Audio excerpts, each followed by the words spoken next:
The Secret Door Network, Book 1, The Quiet Door, Chapter 2, Riddles and Revelations. Later that afternoon, the coffee shop buzzed with the hum of conversation and the steady grinding of beans behind the counter. The trio had shifted their focus back to the task at hand. 1-800-5194's latest riddle, displayed on Lina's screen in cryptic, tantalizing detail. It has to be something simple, Lina muttered, squinting at the puzzle. He's always deceptively simple. May leaned over to get a better look. What walks on 4 in the morning, 2 at noon, and 3 at night? That's classic, but the variation he's using here, it feels different. Violet grinned. Maybe it's a metaphor for how we're going through our days, dragging ourselves around in the morning, getting into gear by noon, and completely worn out by night. Or, May chimed in, it's a clue about the secret door in our network. Something about time, maybe? Lina tapped her fingers lightly on the table, thinking, time? It could be about the way we're setting up access to the marketplace. They had spent months crafting the secret marketplace, hidden behind layers of puzzles and encrypted doors. It wasn't about money or competition. It was about collaboration, a space for users to trade custom elements of their non-competitive games, all linked to the message board's complex structure.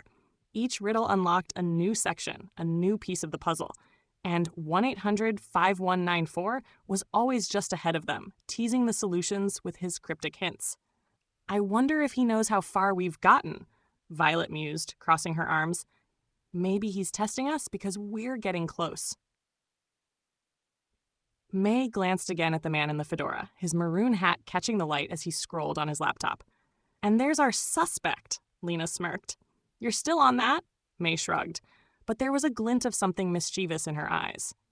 Look, all I'm saying is it's weird how he's always here when we're cracking these riddles. Coincidence? Violet shook her head with a playful laugh. Please.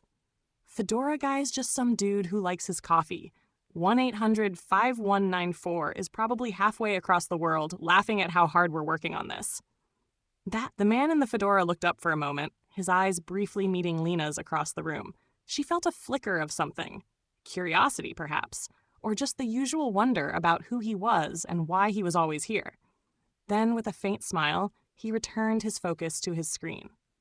We'll crack this riddle, Lina said, her voice filled with quiet determination. And maybe we'll figure out who he really is, too. May leaned back in her chair, arms crossed with a grin. Game on, then. As the sunlight started to fade outside, the riddle still lingered on the screen, unsolved but enticing, like the next door they were about to unlock.